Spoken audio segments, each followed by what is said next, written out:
जूनचा महिना लागला होता, म्हणजे पावसाळ्याची सुरुवात. आजही वातावरण ढगाळच होतं. कधी पावसाच्या सरी अंगावर कोसळून अंग ओलं करतील याची भीती अरुणला वाटत होती. अमरावतीच्या धान्य मार्केटमध्ये आज त्याच्या शेतीचा माल त्याने उतरवला होता व त्याच पैशात नवीन पेरणीसाठी त्याला बियाणे खरेदी करायचे होते. त्याचे काम जवळपास झाले होते. बियाणे खरेदी करून घेतले होते. गावातीलच परतणाऱ्या गाडीत ते बियाणे त्याच्या घरी जाणार होते. पण या सर्व भानगडीत त्याला रात्र झाली होती. तसं अमरावती शहर हे त्याच्यासाठी नवीन नव्हतं. त्याचं नेहमीचं येणं जाणं चालू राहायचं. एक रात्र कुठे काढू म्हटलं तर नातेवाईकही बरेच होते. पण आज रात्र फारच झाली होती. तशी त्याच्याकडे स्वतःची दुचाकी होती, पण त्याचे घरचे त्याला नेहमी सांगायचे की रात्र व्हायच्या आत घरी येत जा, म्हणून तसा तो नियम पाळायचा. असं बेरात्री प्रवास करण्यात त्याची सुद्धा घाबरगुंडी सुटायची. पण कामामुळे उशीर झालाच. त्याचं गाव दर्यापूर, जिथे त्याला जायचं होतं. कुणाला त्रास होऊ नये म्हणून अरुण नातेवाईकांच्या घरी सुद्धा गेला नाही. वेळ म्हणाल तर रात्रीचे 11 वाजणार होते. मन नसतानाही तो गावाकडे निघाला. त्याची दुचाकी शेतात वापरून पार खटारा झाली होती. गाडी चालवताना गाडीचं एकूण एक पाठ हलायचं. आता मेन सिटीतून तो नवसारी गावाकडे आला. सिटीतून निघताना एक पेट्रोल पंप लागायचं. चांगलं 200चं पेट्रोल भरून त्याने गाडी परत रस्त्याला लावली. अमरावती परतवाडा रोडवर चांगलीच ट्रॅफिक असायची, त्यामुळे एवढ्या रात्रीला सुद्धा काहीच वाटायचं नाही. पण गाडी आता दर्यापूर मार्गाला लागणार होती. दर्यापूर सडक तशी रात्रीला शांतच असायची. मेन अमरावती परतवाडा रोड सोडला तर वलगावापासून डाव्या हाताला 40-50 किलोमीटर अंतरावर दर्यापूर हे गाव लागायचं. मध्येच बरीचशी गावं लागायची, पण ही सडक जरा जास्तच शांत असायची. वरून पाऊस कधी कोसळणार याची काही खात्री नव्हती, कारण थंड हवा सुटली होती. त्या थंड हवेत अरुणची दुचाकी भर वेगाने पळत होती. पण जे व्हायला नको तेच झालं. पाण्याचे बारीक थेंब त्याला लागत होते. दुचाकी वेगात असल्याने ते पाण्याचे थेंब त्याच्या अंगाला झोंबत होते.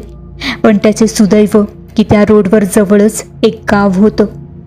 तळेगाव रस्त्यावरूनच त्याला त्या गावाची चकाकणारी लाईट दिसत होती. पावसाला सुरुवात झाली होती.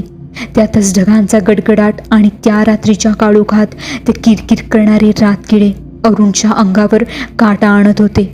अंग जवळपास भिजायला आलं होतं. गाव सुद्धा जवळच येत होतं. एकदाचं गाव आलं. अरुण पूर्णपणे भिजला होता. अमरावतीवरून जवळपास त्याने 20-22 किमी अंतर पार केलं होतं. त्याने स्टॉपवरच्या वडाच्या झाडाखाली गाडी थांबवली, जिथे एक पानटपरी होती. तिथे बऱ्याच अशा प्रकारच्या पानटपऱ्या होत्या, पण एवढ्या रात्रीचे ते चालू असणे अशक्यच. समोरील डांबरी रस्त्यावर पाण्याच्या सरी कोसळत होत्या. अरुण पूर्णपणे भिजला होता. अंगातील सदरा काढून त्याने पिळला. मधातच एखादी वीज चमकायची. गावात जावं म्हटलं तर गावची लोकं तशी लवकरच झोपतात, आणि ते पण असं पावसात इतक्या रातीला गावात जाणंही त्याला ठीक वाटत नव्हतं. वेळ म्हणाल तर 12च्या पार झाला होता. कधी पाऊस कमी होतो आणि घरी जातो असा विचार त्याच्या मनात येत होता. तिकडेच कुठं थांबलो असतो तर बरं झालं असतं, इथे फालतू अडकलो, अरुण स्वतःशीच म्हणाला. सगळीकडे काळोख होता. स्टॉपवरील एका खांबावर फक्त लाईट झळकत होता. पावसाच्या सरी त्यात स्पष्ट दिसायच्या. पाऊस कमी व्हायची वाट अरुण पाहत होता. 5-6 मिनिटांनी अरुणला अंधारातून कोणीतरी येताना दिसलं. कोणीतरी लंगडत येत होतं. ते जसं जवळ येत होतं तसं ते स्पष्ट दिसत होतं. ती एक म्हातारी होती. पावसाच्या पाण्याने पूर्ण चिंब भिजली होती. पांढरे केस, अंगात लुगडे, डोक्यावरील कुंकू पाण्याने विरघळून पाण्यासोबत वाहून जात होतं. तिचे 2 दात जरा बाहेरच वाटत होते, थोडेसे कुबडे निघालेले. हातातील काठीचा आधार घेत लंगडत ती रस्ता पार करत होती. इतक्या रातच्याला ही म्हातारी इथं काय करते, ते बी इतकं पावसात? अरुण तिच्याकडे पाहत स्वतःशीच म्हणाला. अरुणने तिला जोरात आवाज दिला, पण तिला तो ऐकू गेला नाही, बहुतेक पाण्याच्या आवाजामुळे. ती तशीच चालत होती. त्याला नवलच वाटत होतं. एक विचार त्याच्या मनात चमकून गेला. हडळबिडळ तर नसेल, पण आज तर अमावस्या पण नाही. या विचाराने त्याला कापरा फुटला. छे, हे काय मनात येतंय? मनातील विचार झटकत अरुण तिला पाहत होता. तिचे लंगडत चालणे अरुणच्या मनात फारच भीती निर्माण करत होतं. पाण्याचा जोर आता कमी होत होता. पाऊस थांबत होता. आता कुठे अरुणच्या जीवात जीव येत होता. त्याने गाडीच्या सीटवरील पाणी हातानेच दूर सारत गाडीवर टांग टाकली आणि गाडीची चावी फिरवली. त्याने सहजच त्या म्हातारीवर नजर टाकली. ती म्हातारी चालतच अंधारात जात होती. ती म्हातारी काहीच दूर गेली असेल तोच धाडकन जमिनीवर घसरली. काहीशी ती कणत होती. एक विचित्रच आवाज ती काढत होती रडण्याचा, जो त्या भयान काळोखात आता त्याला स्पष्ट ऐकू येत होता. अरुण फारच घाबरला होता. जाऊ दे, असू काय पण, मला काय? घाबरत त्याने झटकन गाडीला किक मारली आणि गाडी चालू झाली. तो रडण्याचा आवाज अजूनही येत होता.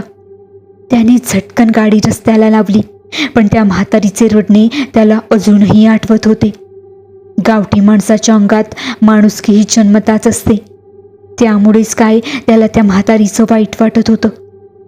त्या म्हातारीला काही झालं तर उद्याला पश्चाताप नको की आपल्या पुढे कोणीतरी अडचणीत होतं आणि आपण मदत केली नाही. अरुण विचार करत होता. त्याने परत गाडी त्या म्हातारीकडे वळवली. म्हातारी जवळपास उठण्याचा प्रयत्न करत होती. गाडी स्टँडला लावून अरुण तिच्याकडे आला. ती म्हातारी पूर्ण भिजलेली होती. थंडीमुळे ती कुरकुरत होती. तिचं रडणं आता थांबलं होतं. काय ग म्हातारे, एवढ्या रातीला अशा पाण्यात कुठं फिरतोय तू? आर पोरा, घरी जात होते, कापतच तिनं उत्तर दिलं. गाव तर मागेच आहे ना, इकडं कुठं अंधारात जाते? होय, पण इकडं आहे माझं घर. अंधाराकडे बोट दाखवत ती म्हातारी बोलू लागली. अरुणने तिकडे पाहिलं, पण अंधारात त्याला काहीच दिसत नव्हतं. बरं बरं, चल सोडतो तुला. हाताने उचलत अरुणने तिला उठवलं. तिचा एक पाय थोडा लहानच होता, म्हणून की काय ती म्हातारी लंगडत होती असा विचार त्याच्या मनात आला. त्याने खाली पडलेली काठी तिच्या हातात दिली. पडल्यामुळे म्हातारीला हाताला पायाला खरचटलं होतं. म्हातारे, दुचाकीवर बसता येईल का तुला? गाडीकडे वळत अरुण म्हणाला. म्हातारीचा त्याला काहीच आवाज आला नाही. त्याने मागे वळून पाहिलं. म्हातारी एकटीच लंगडत त्या अंधाराकडे चालली होती. अरे, अजबच आहे ही. सोडतो म्हटल्यावर एकटीच निघाली. आणखी कुठे म्हातारी अंधारात पडेल म्हणून अरुण तिच्याजवळ धावतच गेला. थांब थांब, सोडतो तुला. तिचा हात धरत तिला तो तिच्या घराकडे नेऊ लागला. तुझ्या घरी बिरी आहे का नाही कोणी? अरुण तिला म्हणाला. होतं बाबा एक पोर, पण 5 वरीस झाले, अजून घरी नाही आलं. 5 वरीस? होय, 5 वरीस कामाला होता शहरामध्ये. का पण आला का नाही तो अजून? लोक म्हणतात की मेला म्हणून तो, कसल्याशा अपघातात. काय? अरे वाईटच झालं. अरुणला त्या म्हातारीबद्दल फार वाईट वाटत होतं. त्यानंतर त्याने तिला काहीच विचारलं नाही. ती वेळही नव्हती विचारायची. ते त्या अंधाऱ्या रस्त्यात चालत होते. नुकतेच पाणी आल्यामुळे जागोजागी पाण्याचे डबरे साचले होते. आता अंधारात अरुणला एक कौलावजी घर दिसत होतं, पूर्ण अंधारात बुडालेलं. त्या घराला मातीच्या भिंती होत्या, ज्या अर्धवट खचलेल्या वाटत होत्या. कसल्या घरात राहते ही म्हातारी? तो मनातच म्हणत होता. काय करू पुरा, आता कसं बी राहावं लागतं. ती म्हातारी कणत म्हणाली. तिचं बोलणं ऐकताच तो भीतीने पाणी पाणी झाला. हिला कसं ऐकू गेलो? मी तर मनात बोललो. त्याला काहीच समजत नव्हतं. असा विचार करताच त्या म्हातारीने त्याच्याकडे पाहिलं आणि कसली शिबाई हसली. म्हातारीला त्याने त्या घराच्या जवळ नेलं. समोरील टपरी वजादार उघडताच एक किळसवाणा भपकारा त्याला आला. बरं बरं म्हातारे, जा आता घरात, मी निघतो. पाऊस परत लागणार होता. दूरच विजा चमकत होत्या. घाबरतच तो पटापट तिथून निघून जाऊ लागला. काहीतरी भलतीच आहे ही म्हातारी, असं तो मनोमन म्हणू लागला. तो मोजून 20 पाऊल चालला असेल. तोच परत म्हातारीच्या रडण्याचा आवाज येत होता. तिचं रडणं हे काळजाचे ठोके चुकवणारे होते. आता अरुणला त्याच्या हृदयाचे ठोके स्पष्ट जाणवत होते. ते रडणे आता जरा जास्तच वाढू लागले. मधातच आकाशातून एक वीज चमकायची. परत खाली पडली की काय म्हातारी, अरुण म्हणाला. पण भीतीने त्याच्या मनात आता घर करायला सुरुवात केली. म्हातारी जरा अजीबच आहे, पण जर भूतभीत असेल तर. नाही, ती भूतभीत नसेल. आज तर अमावस्या पण नाही. ती भूतभीत असती तर तिने आतापर्यंत मारलं असतं आपल्याला. नक्कीच म्हातारी पडली असावी. विचार करत अरुण परत त्या म्हातारीच्या घराकडे निघाला. तो घराजवळ येताच तिचं रडणं थांबलं. परत भीतीची घंटी अरुणच्या मनात वाजली. घराचा दरवाजा उघडाच होता, पण आतील घर पूर्ण अंधारात होतं. म्हातारे, ठीक आहे ना तू? बाहेरूनच अरुणने आवाज दिला, पण म्हातारीने त्याला उत्तर दिलं नाही. आता अरुण घरात शिरू लागला. अंधारात त्या म्हातारीला आवाज येऊ लागला, पण पूर्ण घरात फक्त अंधारच दिसत होता. तो थोडा आणखीन आत शिरला. त्याला काहीच दिसत नव्हतं. आता त्याच्या खांद्याला काहीतरी लागलं. त्या अंधारात त्याने हातानेच ते काय आहे ते पाहण्याचा प्रयत्न केला. थंड स्पर्श त्याच्या हाताला झाला. त्याने बरोबर चाचपून पाहिलं. तो एक पाय होता, मानवी पाय. आता त्याची धडधड जास्तच वाढली होती. ते नेमके कोणाचे पाय होते त्याला समजत नव्हतं. आकाशात एक वीज चमकली आणि तिच्या त्या पांढऱ्या प्रकाशात अरुणला समोर काहीतरी दिसलं.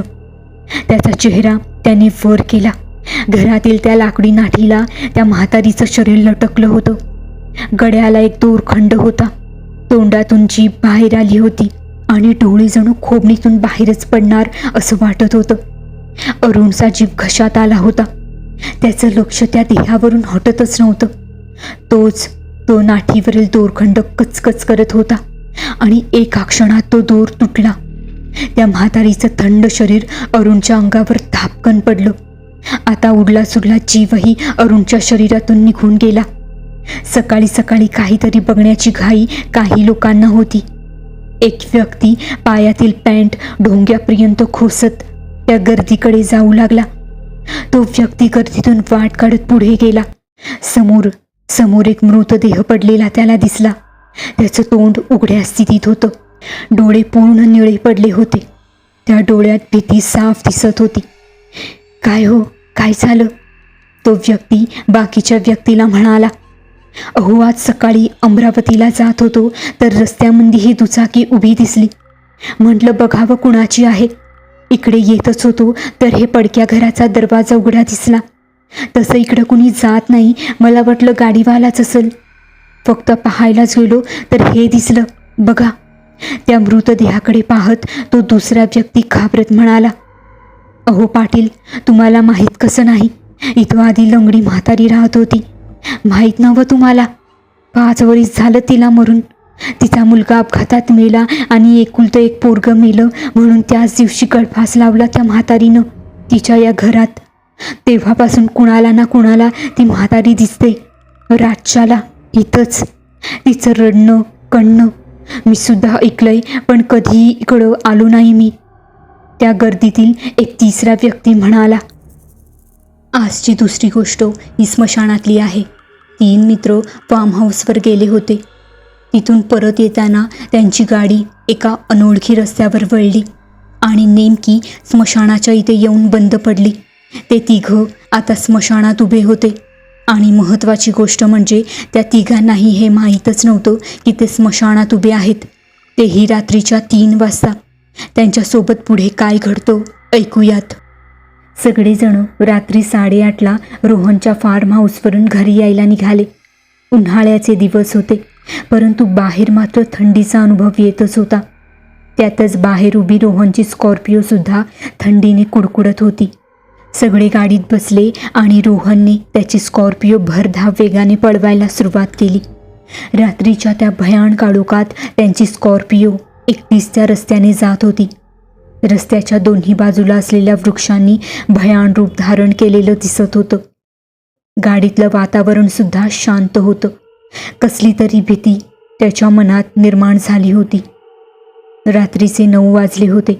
त्यांची स्कॉर्पिओ एका अज्ञात रस्त्याने चालली होती. रस्ता खूपच खराब होता, त्यामुळे रोहन गाडी खूप सावकाशपणे चालवत होता. अचानकपणे त्यांची गाडी एका अज्ञात ठिकाणी येऊन पोहोचली. अरे, काय झालं रोहन? गाडी का थांबवली? राजेशने रोहनला विचारलं. अरे माहीत नाही रे, अचानक काय झालं तेच कळत नाही, असं म्हणून रोहन गाडीतून बाहेर पडला. त्याच्या पाठोपाठ राजेश आणि जयसुद्धा गाडीचा दरवाजा उघडून गाडी बाहेर आले. आजूबाजूला नजर फिरवल्यावर लक्षात आलं की ते एका अज्ञात रस्त्यावरती येऊन थांबले आहेत. सर्वत्र स्मशान शांतता पसरली होती. दूर दूरपर्यंत कोणीच दिसत नव्हतं. इतक्यात जयचं लक्ष रस्त्याच्या कडेला असलेल्या एका मोकळ्या माळरानाकडे गेलं. तिथे त्याला आग जळताना दिसली. तिथं कोणीतरी शेकोटी पेटवून काही माणसं बसलेली होती. काहीतरी मदत मिळेल म्हणून ते सगळे त्यांच्या दिशेने गेले. पण त्या सगळ्यांना त्यांची एक गोष्ट चकित करण्यासारखी वाटली, ती म्हणजे उन्हाळ्याच्या महिन्यात कोण शेकोटी पेटवून बसतं. आता ते सगळे मित्र त्या माणसांजवळ पोहोचले तेव्हा ती सर्व माणसं शेकोटीजवळ अशी बसली होती की त्यांना खूपच थंडी लागत आहे.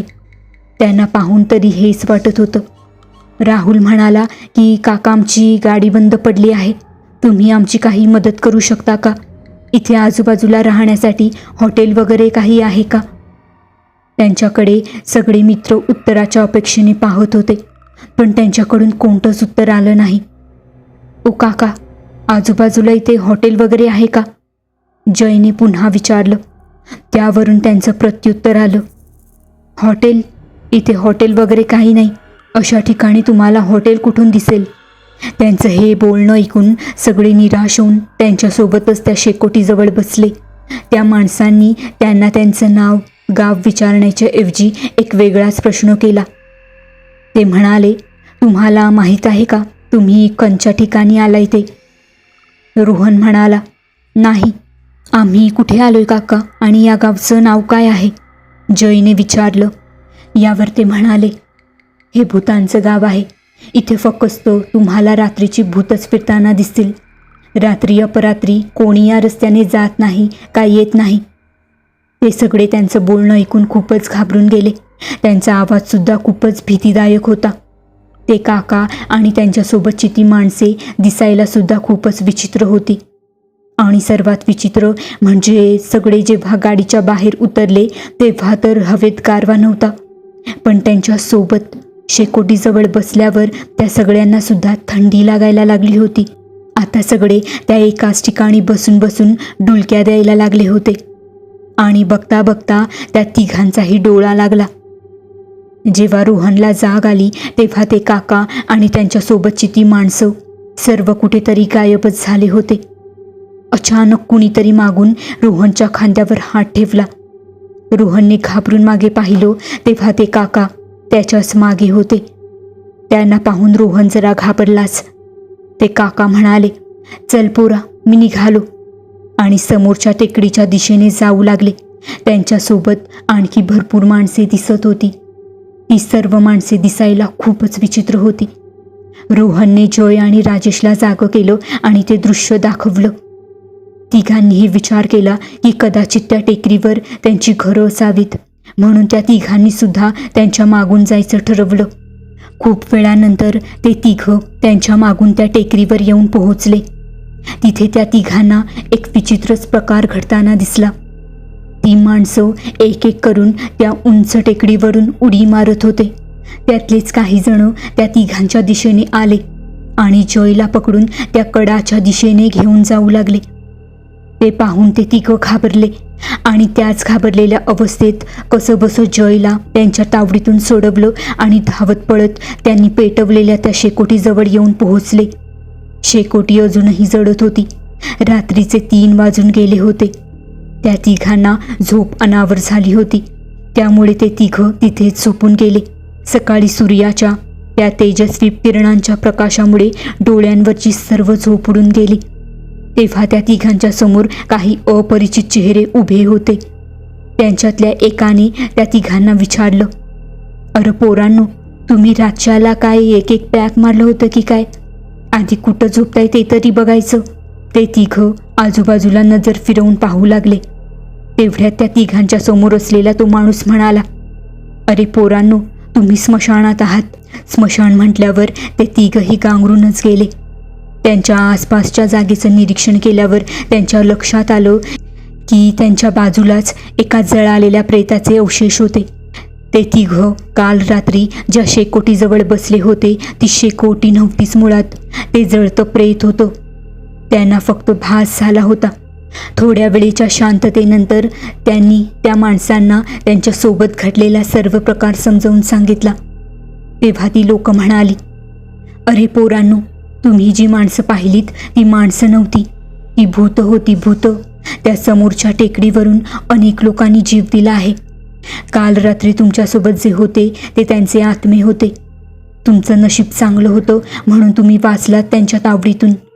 अजून कोणीही माणूस त्यांच्या तावडीतून वाचलेला नाही. त्यांच्याच भीतीने आमच्या गावातलं कोणीही रातच्याला या स्मशानात येत नाही. आता त्या तिघांनी त्या माणसांच्या मदतीने त्यांची गाडी चालू करून घेतली. पण कालच्या त्या प्रकाराने त्या तिघांच्याही मनात भीतीने घर केलं होतं. तर मित्रांनो, ह्या दोघांपैकी कोणती गोष्ट तुम्हाला सगळ्यात जास्त आवडली आम्हाला कमेंट्समध्ये नक्की सांगा. आणि तशाच प्रकारच्या गोष्टी आम्ही तुमच्यासमोर आणू. धन्यवाद.